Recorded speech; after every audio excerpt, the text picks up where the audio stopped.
जी, good afternoon class. कैसे हम? बढ़िया। अच्छा, देखो मैं पहले मेरा इंट्रोडक्शन दे देती हूँ, है ना। This is C S Harsha and मैं तुम लोगों का सब्जेक्ट लेने वाली हूँ जो पेपर नंबर 13 है, that is law. Right, okay. मैं लॉ एंड ऑडिट जो है उनके लेक्चर्स लेती हूँ यहाँ पे, and I am into this industry from last 7 to 8 years।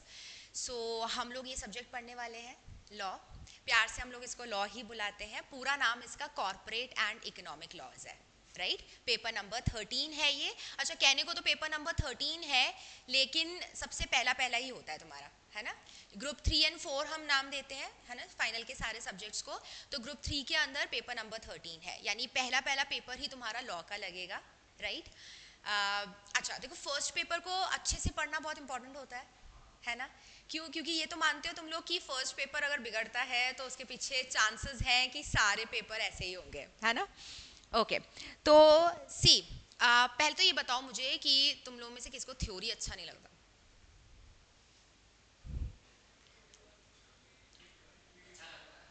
Medium है। अच्छा, पढ़ाई अच्छी नहीं लगती, ओके ग्रेट, नाइस। अच्छा, अच्छा तुम लोगों को ऐसा लगता होगा ना कि यार जल्दी से बस पढ़ लें, अभी इंटर तो हमारा क्लियर हो ही गया वैसे ही, है ना। और जल्दी से बस हम लोग है ना, ये फाइनल वाइनल भी हो जाए, पढ़ाई वढ़ाई खत्म हो, फिर मजे करेंगे। हाँ, फिर नाम के आगे सीएमए लग जाएगा, प्रीफिक्स मिल गया, फिर तो मतलब बहुत मस्त वाली लाइफ जिएंगे, ऐसा सोचते हैं क्या हम?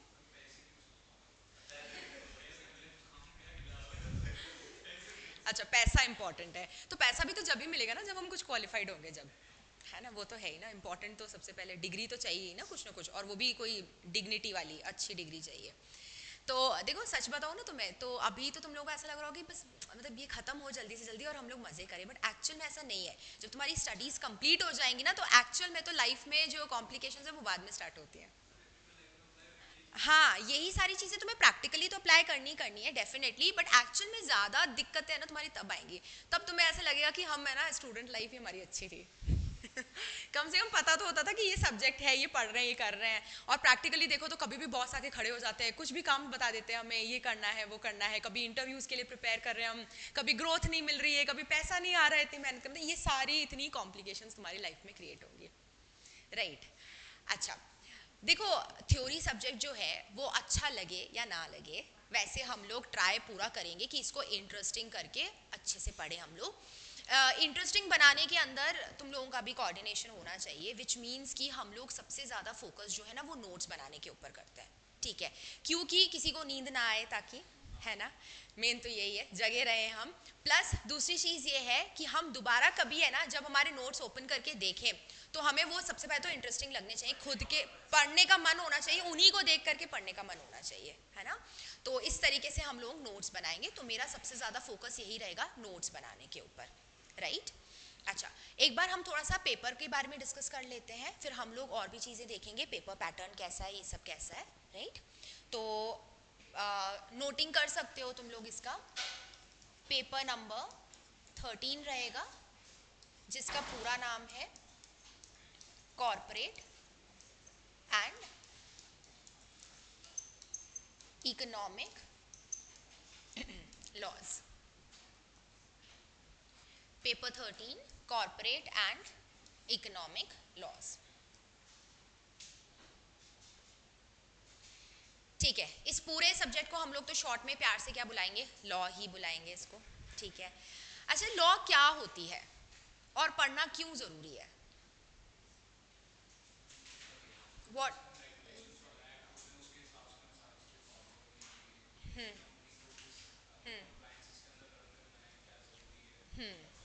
बिल्कुल ठीक बात है, राइट, सही है। तो लॉज है ना, ये set of rules and regulations होती हैं। हम्म हम्म अच्छा, हाँ बिल्कुल ठीक बात है। तो लॉज क्या है, set of rules and regulations है। बट ये बनाए क्यों जाते हैं, जैसे अभी इसे बताया कि सब लोग सही से रहें, है ना। क्योंकि देखो सेल्फ डिसिप्लिन वाली चीज़ है। अच्छा, वैसे देखा जाए तो ऐसे डिसिप्लिन अपने आप ही लोगों में आ जाता है क्या? खुद से ही आ जाता है क्या? नहीं, बनाना पड़ता है। तो कुछ ना कुछ किसी न किसी चीज़ का डर होता है, तभी हम लोग डिसिप्लिन में आते हैं। है कि नहीं, सही बात है। अच्छा अभी तुम लोग ये देख लो, ट्रैफिक लाइट का एग्जांपल ले लो, एक चौराहे पे हम लोग जा रहे हैं, है ना। अब सोचो अगर वहां पे ट्रैफिक सिग्नल ना होता तो क्या होता,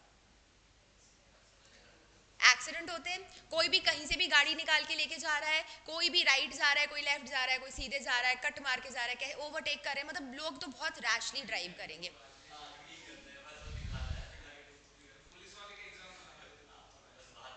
अच्छा अच्छा, सिग्नल्स हमारे लिए मैटर ही नहीं करते हैं। अच्छा अच्छा, तो चलो सिग्नल पे अगर पुलिस वाला खड़ा है तो उसके डर से हम लोग एटलीस्ट ये फॉलो तो करेंगे ना, अदरवाइज तो हम वो भी नहीं करें, है ना। तो इसीलिए लॉज है ना जरूरी है कि सिस्टमैटिक फंक्शनिंग जो है ना वो चलती रहे, हर चीज की हर एरिया के अंदर सिस्टमैटिक फंक्शनिंग इंपॉर्टेंट है, तो वो हो इसलिए हम लोग लॉज बनाते हैं।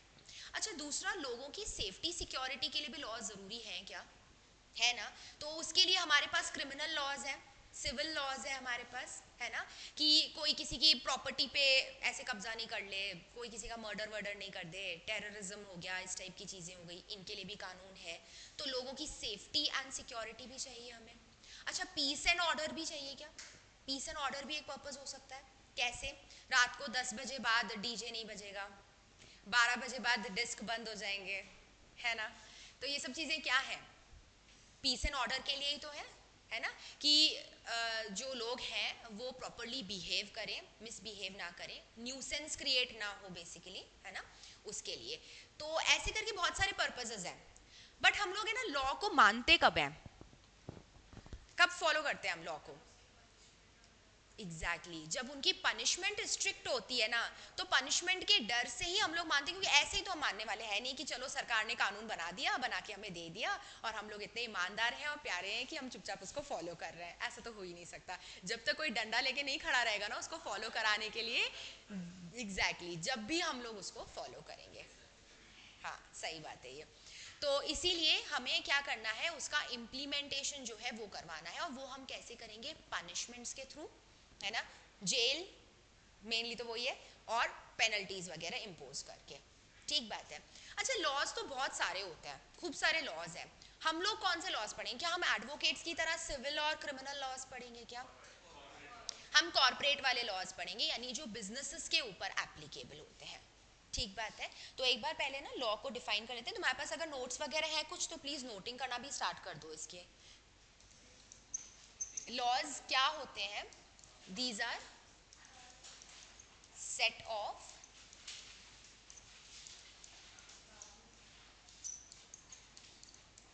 Rules and regulations. और ये रूल्स एंड रेगुलेशंस क्यों बनाए जाते हैं, इनको बनाने के पीछे पर्पस क्या होता है हमारा, पर्पस क्या होता है, safety security, safety and security, peace and order, systematic functioning.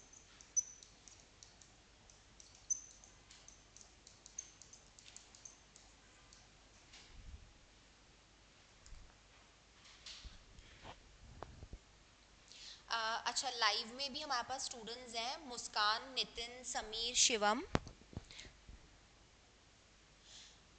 आप लोगों को कुछ भी पूछना है करना है प्लीज़ चैट बॉक्स में अपने क्वेश्चंस पुट कर सकते हो। कुछ भी प्रॉब्लम हो ऑडियो वीडियो में, do tell me.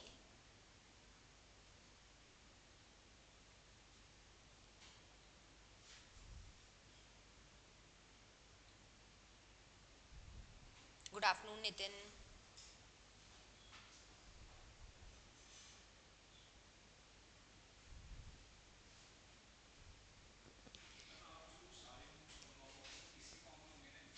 Of course हाँ ऐसे ही ऐसे ही।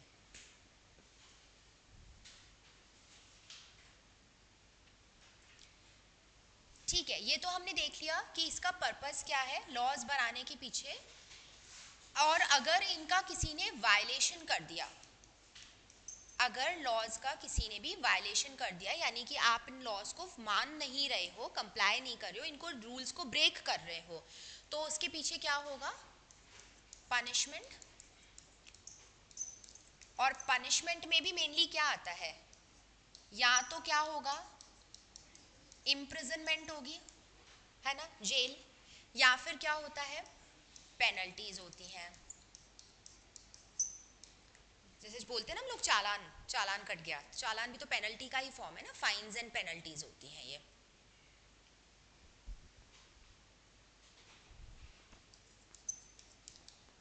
इम्प्रिजनमेंट या फिर पेनल्टीज।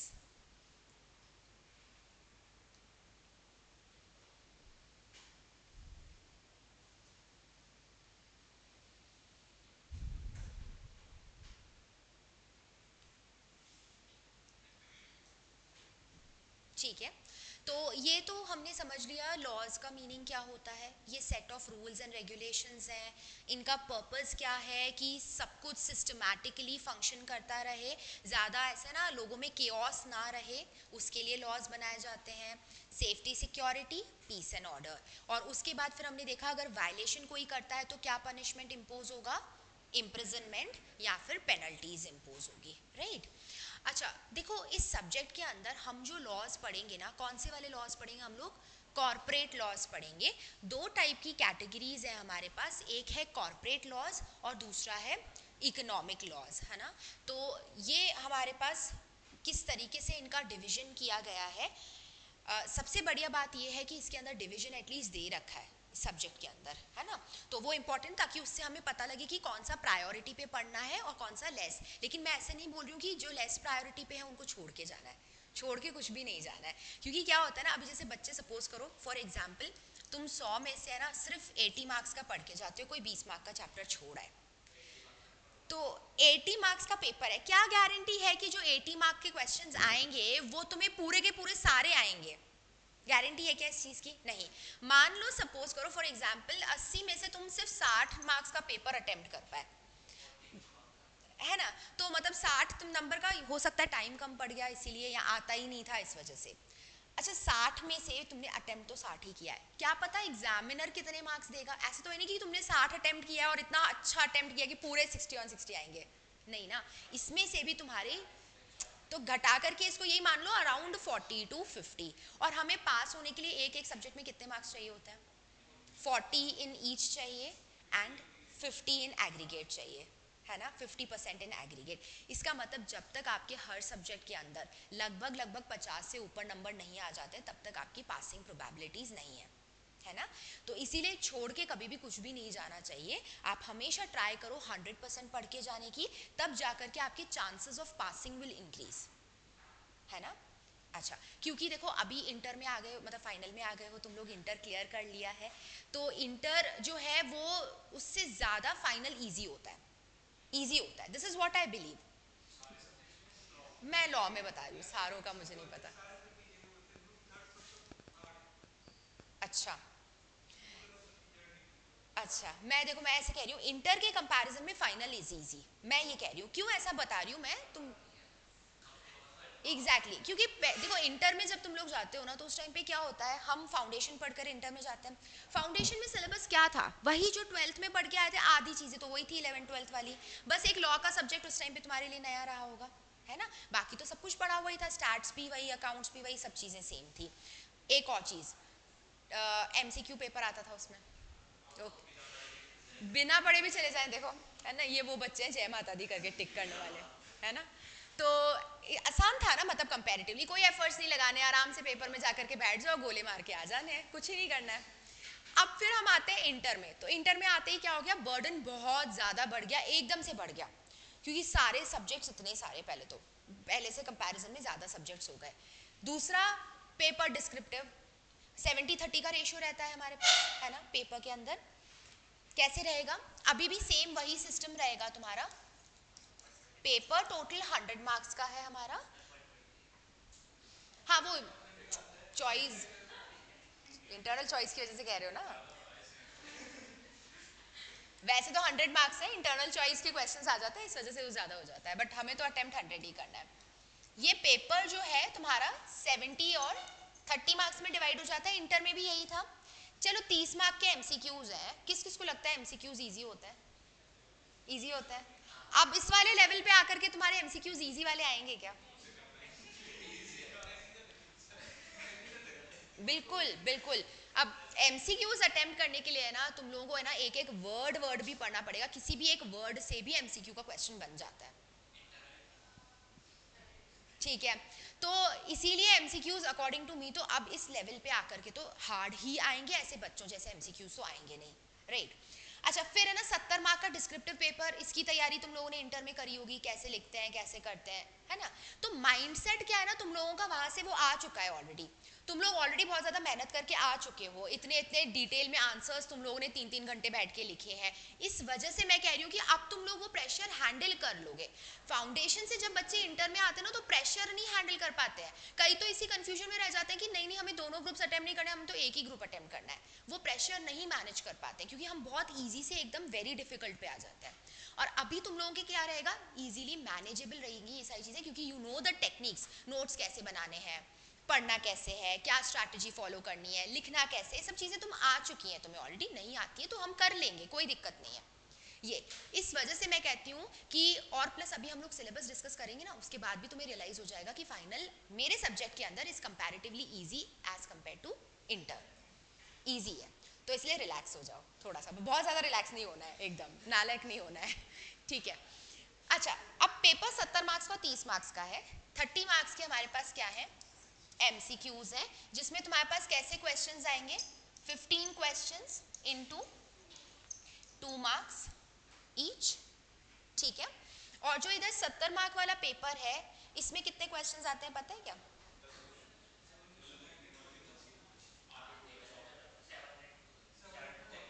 बिल्कुल। तो हमारा क्वेश्चन नंबर 1 तो यही वाला होता है एमसीक्यूज का, जिसमें 15 क्वेश्चंस ही आते हैं। फिर क्वेश्चन नंबर 2 से लेकर के तुम्हारे 8 तक कौन से क्वेश्चंस होते हैं, डिस्क्रिप्टिव वाले होते हैं जो 70 मार्क्स कैरी करते हैं, जिसमें हमारे पास मेनली तो टोटल कितने क्वेश्चंस हो गए, ये 7 है, 14 मार्क्स ईच आता है ये विद एन इंटरनल चॉइस, है ना। तो हर क्वेश्चन 14 मार्क्स कैरी करता है, 7 मार्क के क्वेश्चंस आते हैं। अच्छा एक क्वेश्चन 7 मार्क्स का मतलब कुछ तो ऐसा लिखना ही होगा ना उसमें जो जस्टिफाई भी करे उसको, उतने पेजेस तो बढ़ने ही पड़ेंगे हमें उसमें, लेकिन पेजेस बढ़ने का मतलब बीकॉम का आंसर लिखना नहीं है ना, वैसा नहीं, एग्जैक्टली रिलेटेड लिखना है, जितना कंटेंट हमने पढ़ा है वो पूरा का पूरा उसमें लिखना है, राइट फाइन। अब ऐसा भी कभी हो सकता है कि कोई केस स्टडी का क्वेश्चन आ जाए और वो इसको डिवाइड कर दे 4+3 में, कर सकते हैं ऐसा, 2+2+3 में डिवाइड कर दें, हो सकता है, तो उसके लिए भी प्रिपेयर्ड रहना, है ना। लॉ के अंदर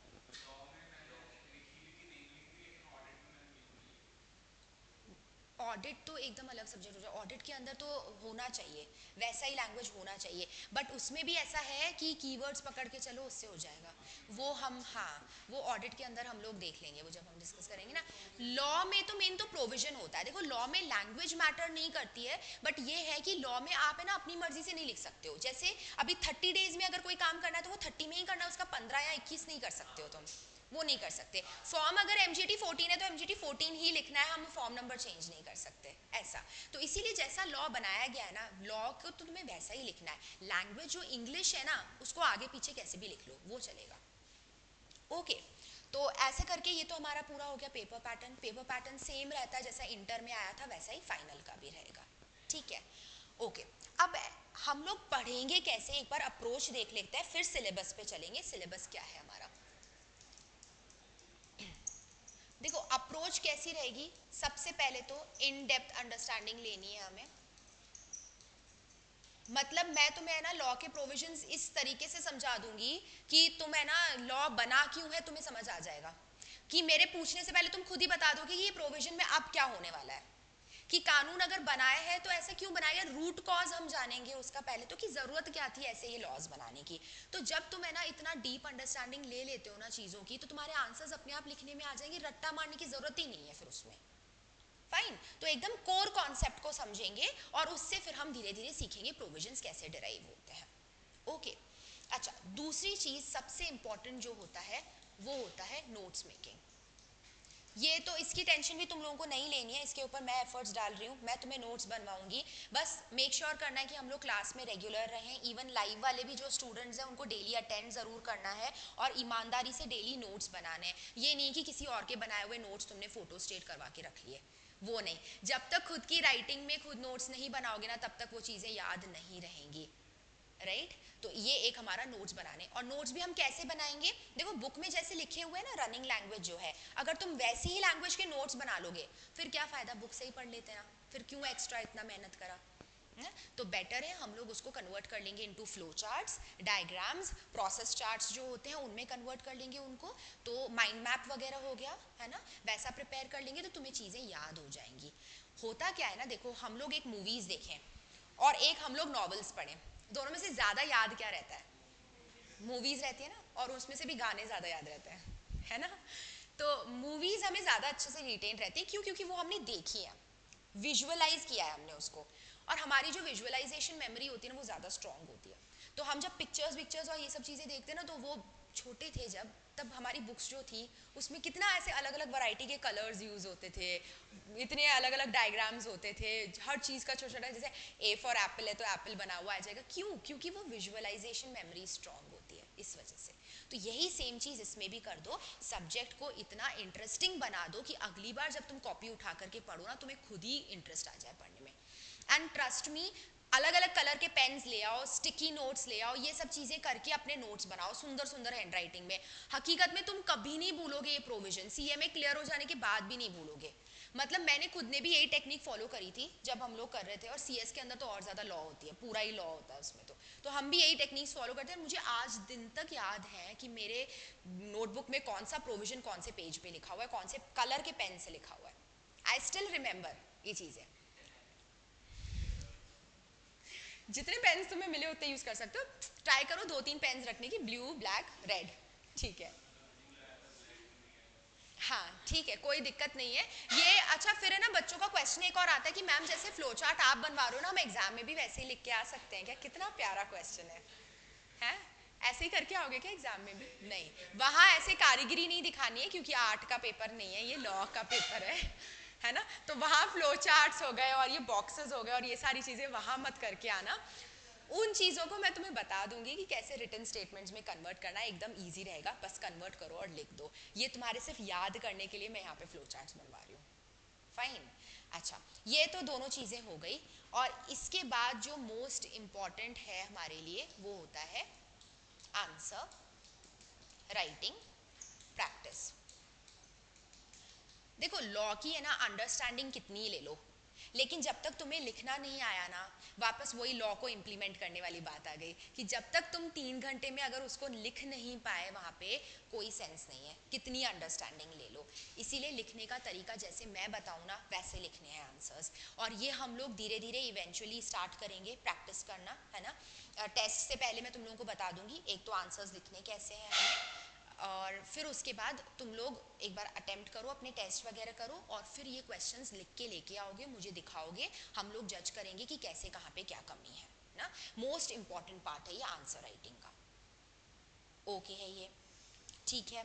तो ये हमारी अप्रोच रहने वाली है इस पूरे सब्जेक्ट को लेकर के। ये सोच के मत पढ़ो कि this is a theory subject, it is going be boring, ऐसा कुछ भी नहीं है, बहुत इंटरेस्टिंग सब्जेक्ट है ये, हम बनाएंगे इसको इंटरेस्टिंग तब बनेगा ये, है ना, फाइन, ओके। अब देखो ये हमारा पूरा सब्जेक्ट का नाम corporate economic laws. Corporate laws क्या होते हैं,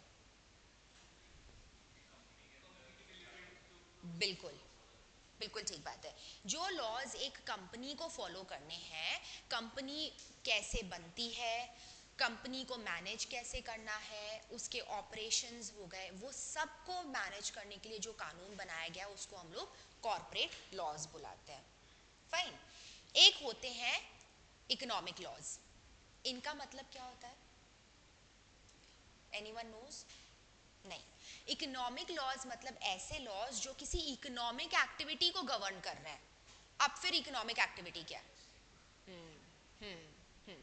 तो इकोनॉमिक एक्टिविटी में आपका आता है बिजनेस, प्रोडक्शन हो गया, ट्रेडिंग हो गया, मैन्युफैक्चरिंग, सर्विसेज रेंडर करना, ये सब।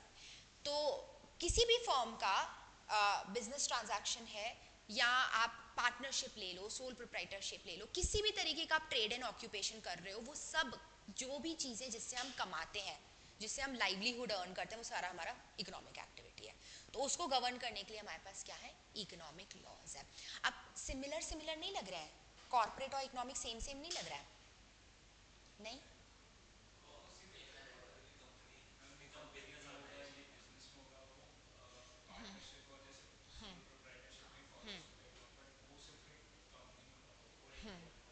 अच्छा, ये वाले हम कंपनी के ऊपर लागू नहीं कर सकते हैं क्या?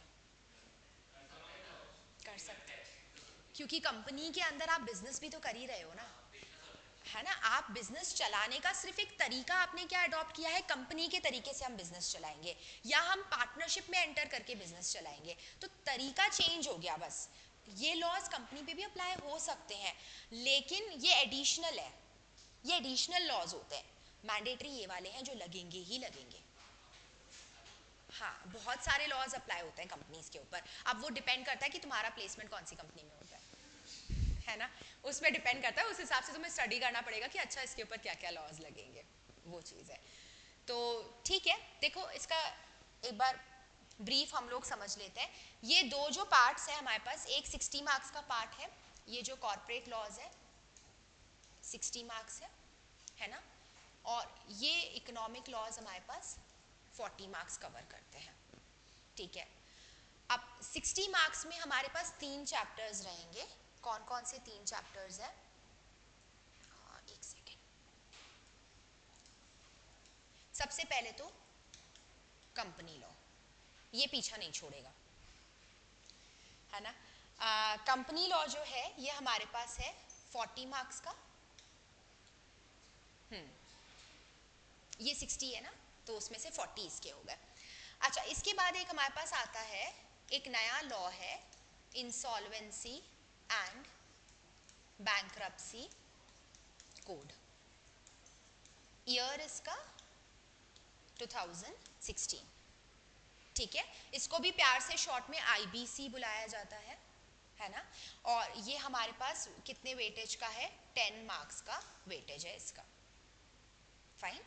एंड लास्ट थर्ड पार्ट जो है उसके अंदर हम लोग कॉर्पोरेट गवर्नेंस पढ़ते हैं। कॉर्पोरेट गवर्नेंस ये एक्चुअली प्रिंसिपल्स हैं, जनरल प्रिंसिपल्स हैं, ये जो कॉर्पोरेट्स के ऊपर अप्लाई होते हैं, ऐसा कुछ खास कानून नहीं है इसके अंदर, जनरल प्रिंसिपल्स है। अगेन इसका वेटेज भी कितना हो गया, 10 मार्क्स, 40 50 60 हो गए 60 नंबर इसके। अच्छा, देखो दिखने में तो ये 3 है ना, बट हमने क्या कर रखा है, तुम्हें जो यहाँ से बुक्स मिलेंगी उसके अंदर हमने कंपनी लॉ को खूब सारे पार्ट्स में डिवाइड कर रखा है ना। तो छोटे छोटे चैप्टर्स में हमने उनको डिवाइड किया है, तो उस हिसाब से हम लोग उसको पढ़ लेंगे। आईबीसी के भी 3-4 पोर्शंस हमने डिवाइड कर रखे हैं, और बाकी एक चैप्टर तुम्हारा कॉर्पोरेट गवर्नेंस का आ जाता है।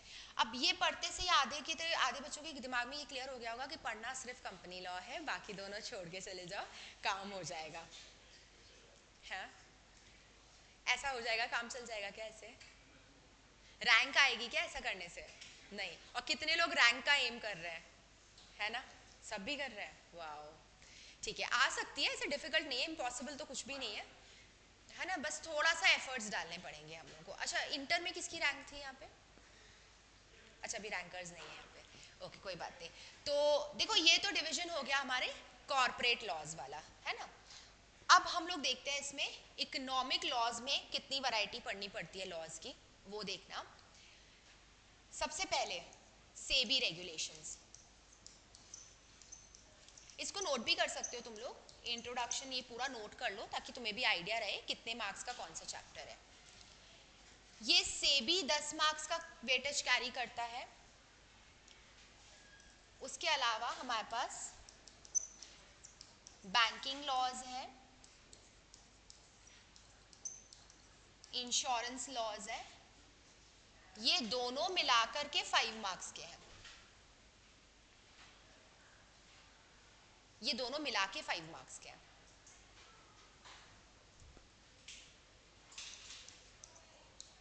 एक आता है competition act, again 5 marks.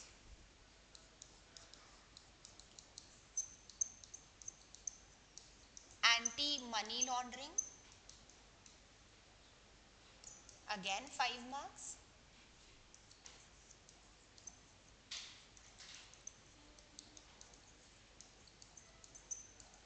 Cyber security laws, ये भी 5 मार्क्स।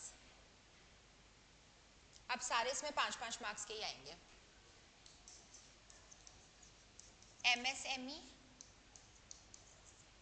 5 मार्क्स।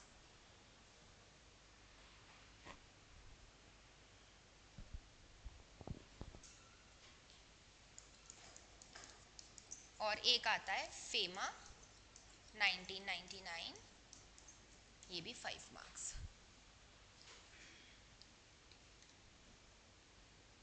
हो गया 40 मार्क्स।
Okay, noted. देखो कितने वैरायटी ऑफ लॉज पढ़ने हैं ना, है ना। और ये सारे नए नए हैं, इनको पढ़ने में बहुत मजा आएगा। पूरा ही सिलेबस पढ़ने में मजा आएगा क्योंकि वैरायटी बहुत है हमारे पास इसमें ना।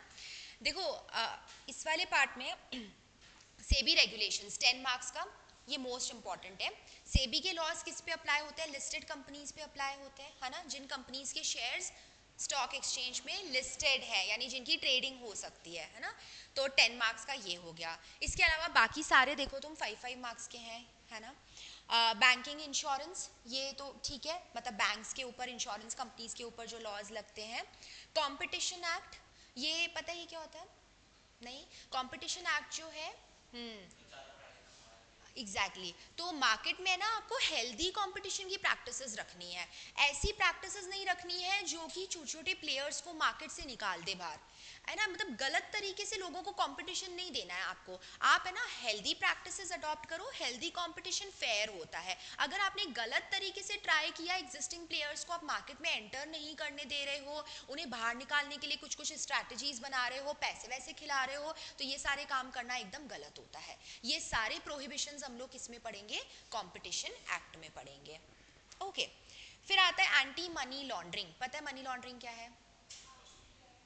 वसूली।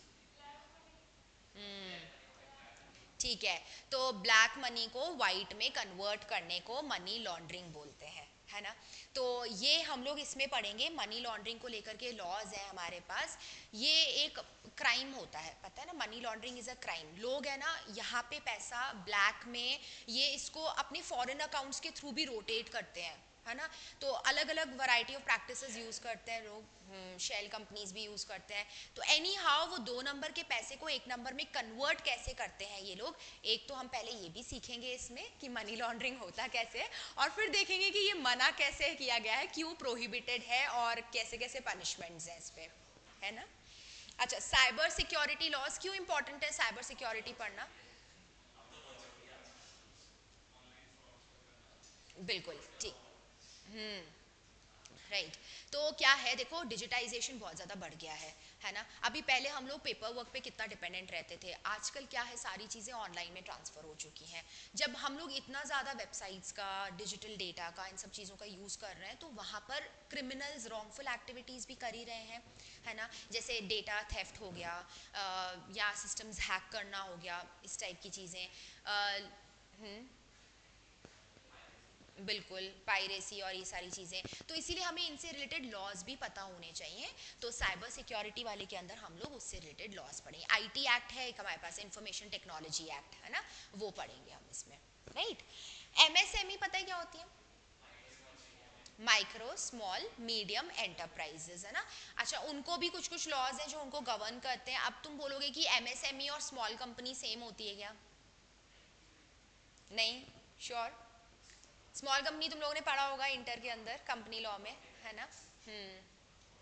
ठीक है, 4 करोड़ 40 करोड़ का उनका वो होता है पेड अप कैपिटल टर्नओवर। ये दोनों सेम नहीं होती हैं, अलग अलग चीज़ होती है ना। अब अलग कैसे है, इसका क्राइटेरिया अलग चलता है। एमएसएमई का एक अलग क्राइटेरिया है जिसके बेसिस पे हमने इन कंपनीज को क्लासिफाई कर रखा है। क्राइटेरिया किसके बेसिस पे चलता है? इनका प्लांट एंड मशीनरी और इन चीज़ों में इन्वेस्टमेंट के हिसाब से चलता है। ओके तो वो क्राइटेरिया अलग है, उसके बेसिस पे हम लोग पढ़ेंगे कि ये कौन कौन सी एंटिटीज माइक्रो कहलाती हैं, कौन सी स्मॉल है, कौन सी मीडियम है, वो देखेंगे इसमें। फेमा ये है आपका foreign exchange and management act, यानी फॉरेन करेंसी में जो लोग डीलिंग्स करते हैं, जिनके पास बाहर से पैसा आ रहा है, यहाँ से पैसा बाहर भेज रहे हैं, या फिर जैसे कंपनीज भी फॉरेन इन्वेस्टमेंट्स वगैरह ले सकती हैं, बाहर इन्वेस्टमेंट्स कर सकती हैं, इन सब चीज़ों को गवर्न करने के लिए फेमा बनाया गया है। ठीक है, तो पार्ट बी में इकोनॉमिक लॉज में तो देखो वैरायटी है खूब सारी। अब बताओ क्या ये लॉज कॉर्पोरेट्स के ऊपर एप्लीकेबल है क्या? है ना, ये तो है ना। तो एडिशनल है ये सारे लॉज, है ना। आपके प्राइमरी लॉज तो ये वाले ही रहेंगे, प्राइमरी तो कंपनी लॉ ऑलवेज रहेगा ही रहेगा, उसके लिए है ये, है ना। और अदर लॉज ये सारे 40 मार्क्स में हमारे कवर होते हैं। अगर मैं मोस्ट इंपॉर्टेंट चैप्टर की बात करूँ ना, तो सिर्फ मोस्ट इंपॉर्टेंट बता रही हूँ, इसका मतलब ये नहीं कि बाकी छोड़ के जाना है। मोस्ट इंपॉर्टेंट हमारे लिए रहेगा यहाँ पे सेबी, और यहाँ के हिसाब से क्या रहेगा? Company law. ठीक है। अच्छा अब कंपनी जो है वो इंसॉल्वेंट भी तो हो सकती है ना। क्या होता है इंसॉल्वेंसी? जब असेट मोर देन लाइबिलिटीज होता है, लाइबिलिटीज मोर देन असेट्स होती है ना। लाइबिलिटीज अगर मोर देन असेट्स है, मतलब आप अपने डेट्स रीपे नहीं कर पा रहे हो, इतना पैसा नहीं है, इतने असेट्स नहीं है हमारे पास, ऐसे में उस आदमी को क्या माना जाता है? इंसॉल्वेंट माना जाता है। और फिर उनकी कार्रवाई कैसे चलेगी वो कौन सा लॉ बताएगा आपको? आईबीसी बताएगा। ठीक है। अच्छा ये ना रिसेंट लॉज में से है, रिसेंट ही है, 2016 में ही आया, फिर 18 में इसमें बहुत सारे अमेंडमेंट्स हुए हैं, इसलिए रिसेंट बुलाते हैं हम तो इसको, क्योंकि और बहुत पुराने पुराने लॉज भी हैं। अभी फेमा देखो ना 1999 का लॉ है, बहुत पुराना लॉ है ये तो, इसीलिए। कॉर्पोरेट गवर्नेंस, गवर्नेंस वर्ड का मतलब क्या होता है?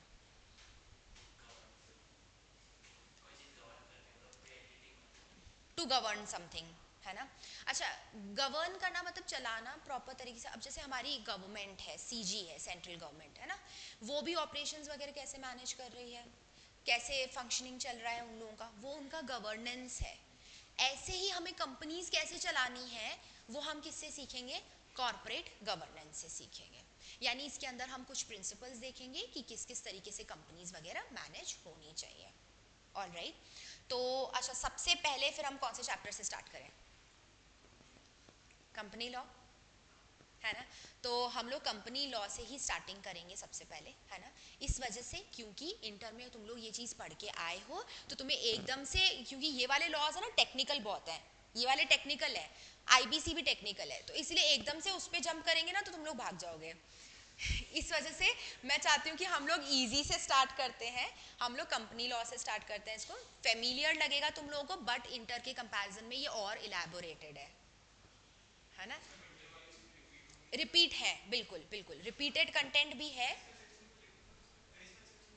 एडिशनल भी है, वही हाँ, जो उसमें था वो तो है ही है, कुछ है उसमें से टॉपिक्स, कुछ एक्स्ट्रा ऐड हुए हैं और थोड़े से इलेबोरेटेड और हैं इसमें। ये तो हम लोग सबसे पहले कौन सा स्टार्ट करेंगे इसमें? कंपनी लॉ स्टार्ट करेंगे। अच्छा कौन सा अटेम्प्ट है तुम लोगों का? दिसंबर अटेम्प्ट है ना, आराम से हो जाएगा। ये मान के चलो पूरे इसमें 120 लेक्चर्स लगते हैं हमारे।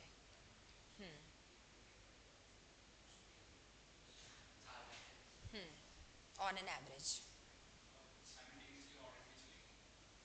वो एक बार पता कर लेना कैसे होता है ना, वो एक बार पूछ लेना, मेरे पास अभी कोई इंस्ट्रक्शंस नहीं है। ऑडिट तो तुम लोगों का ग्रुप 4 में है ना, सॉरी जो दूसरा वाला ग्रुप है, हाँ उसमें है ना।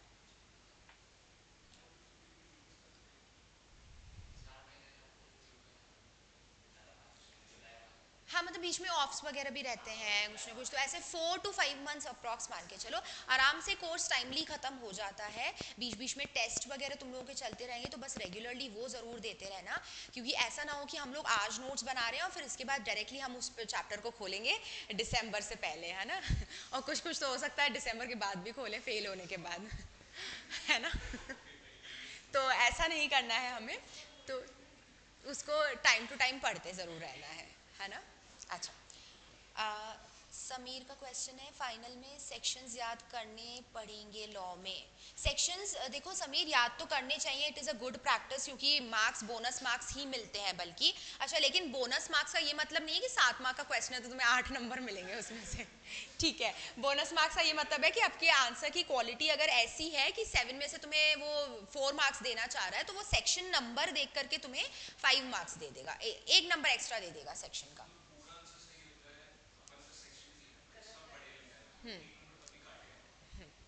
इंस्टीट्यूट को मौका चाहिए मार्क्स काटने का, और वो मौका हमें उन्हें नहीं देना है, वो नहीं देना है। हाँ तो इसलिए याद करके चलो। अब देखो प्रैक्टिकली पॉसिबल नहीं है सारे सेक्शंस याद रखना, कोई याद नहीं रख पाता इतने, है ना। तो उसके लिए मैं तुम्हें ट्रिक बताऊंगी, वो मैं ट्रिक्स तुम्हें बताऊंगी ज़रूर क्लास के अंदर ना, कुछ चीज़ें तो सस्पेंस भी छोड़े। हाँ सब कुछ अभी शेयर नहीं करेंगे, तो उसके लिए मैं तुम्हें ट्रिक्स भी बताऊंगी। एंड जो सिर्फ इंपॉर्टेंट सेक्शंस है ना उनको याद करके चलते हैं। एक्चुअली क्या होता है ना, बच्चे सेक्शन नंबर्स पे बहुत ज़्यादा फोकस करते हैं, कॉन्सेप्ट्स पे नहीं करते हैं। उनको ये स्ट्रेस ले लेते हैं पहले कि यार मुझे सेक्शन नंबर याद नहीं हो रहा, मुझे केस लॉज याद नहीं हो रहे हैं, और कंटेंट पे फोकस करते नहीं है। इस चक्कर में तुम वहाँ से भी गए यहाँ से भी गए, इसीलिए ऐसा मत करो। अभी के लिए तुम लोग सिर्फ और सिर्फ कॉन्सेप्ट्स पे फोकस करेंगे, बाद में जैसे जैसे टाइम पास आता चले जाएगा फिर सेक्शन नंबर्स याद कर लेना।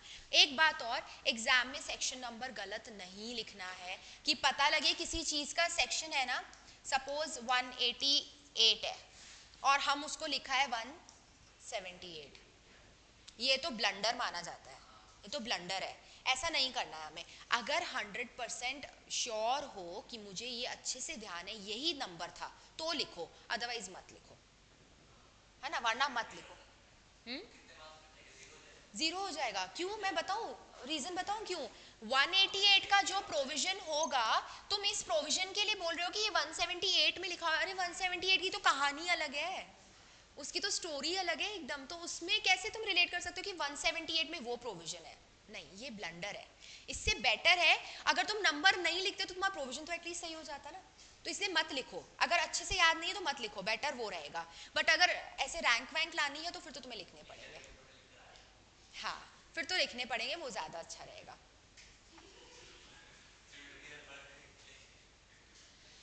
हाँ जी, और बताओ, और कोई क्वेश्चंस लाइव वाले स्टूडेंट्स? समीर, नितिन, मुस्कान, शिवम, कुछ भी पूछना है बताओ। कोई स्ट्रैटेजीज पूछनी है आप लोगों को, कुछ भी, एनी डाउट्स?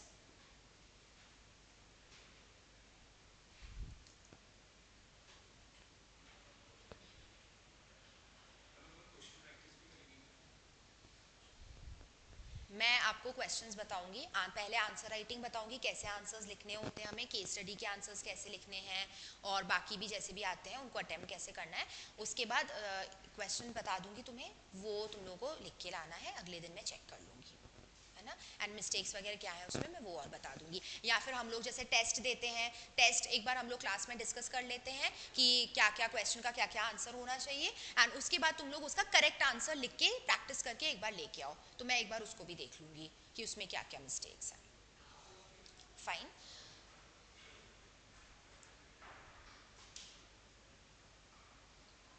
ओके, तो फिर है ना हम लोग कल से लेके हमारा जो ये पार्ट है, कौन सा वाला, पार्ट ए, कंपनी लॉ जो होता है, कंपनी लॉ जो है पार्ट ए, उसको हम लोग कल से लेके लेते हैं, है ना।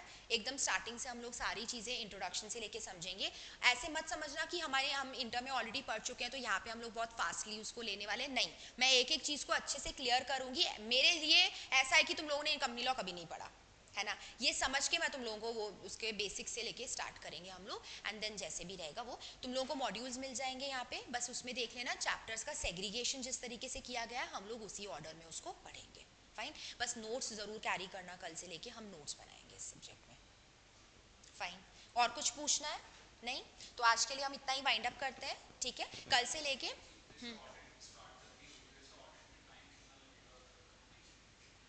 उसमें भी ऑन एन एवरेज इतना ही मान के चलो, इतना ही लगता है। ऐसे वो एक बार टाइमिंग्स के हिसाब से देख लेंगे, क्योंकि सब साथ में चलेंगे तो तुम लोगों के लिए यहाँ पे बैठना बहुत भारी पड़ जाएगा ना, कंटिन्यूसली इतने आवर्स तक सिटिंग हो जाएगी तुम लोगों की, है ना। आदत हो चुकी है। हाँ हाँ हाँ, ठीक है, बहुत बढ़िया है फिर तो बहुत बढ़िया है। अच्छा, एक चीज़ और होती है स्टूडेंट्स के अंदर, उन्हें ये भी डाउट होता है कि मैम अभी हम लोग है ना इतने घंटे तो हम लोग कोचिंग्स अटेंड कर रहे हैं, उसके बाद हमें सेल्फ स्टडी करने का टाइम नहीं मिलता है। ये भी डाउट आता है ना। और ये इंटर में भी तुम लोगों को दिक्कत रही होगी कि पूरे पूरा दिन तो हमारा यही निकल जाता है, तो हम पढ़ाई कब करें। तो देखो, अभी जब तक तुम लोग यहाँ आ रहे हो ना, तुम्हारे कोर्सेज चल रहे हैं, तब तक इस चीज़ का टेंशन मत लो कि मुझे मेरी सेल्फ स्टडी नहीं हो पा रही है। हाँ, वो बाद में करो, अभी तुम लोग मेक श्योर बस एक ये चीज़ करो। अभी इस सब्जेक्ट के अंदर तो मैं तुम्हें नोट्स बनवा देती हूँ, हमें क्लास में 100% अटेंटिव रहना है, रेगुलर रहना है, तुम्हारी 50% कहानी वहीं सॉर्टेड है। बाकी घर जाकर के क्या करो, अगर 15-20 मिनट्स अगर दे सकते हो, मैं तुम्हें कोई अलग से नोट्स बनाने को बोल रही हूँ, कुछ अलग से करने को बोल रही हूँ, तो वो डेली घर जाकर के करो। 15-15 मिनट दे दो, मेरे सब्जेक्ट में तो 15 मिनट्स घर जाकर के एक बार 2-3 पेजेस देख लोगे ना हमने आज क्या लिखा है, तो तुम्हारे लिए डन है वो चीज़। तो बहुत ज़्यादा प्रेशर अभी मत लो, तुम्हारी एक्चुअल में सेल्फ स्टडी तो कोचिंग्स ओवर होने के बाद ही होती है, कोर्स ओवर होने के बाद ही होता है। तो अभी इस चीज़ का टेंशन मत लो कि हमें सेल्फ स्टडी का टाइम नहीं मिल रहा और हम कैसे पढ़ेंगे, दो दो ग्रुप्स कैसे करेंगे। फ़ायदे में तो तभी रहते हैं हम जब 2 ग्रुप साथ में अटेंड करते हैं, है ना, तभी हम हमारे लिए बेनिफिशियल रहता है ये चीज़, इसीलिए। और बाकी अगर कुछ भी रहा तो हम लोग साथ ही इसको डिस्कस करते चलेंगे, है ना, कोर्स के साथ साथ। Okay, thank you.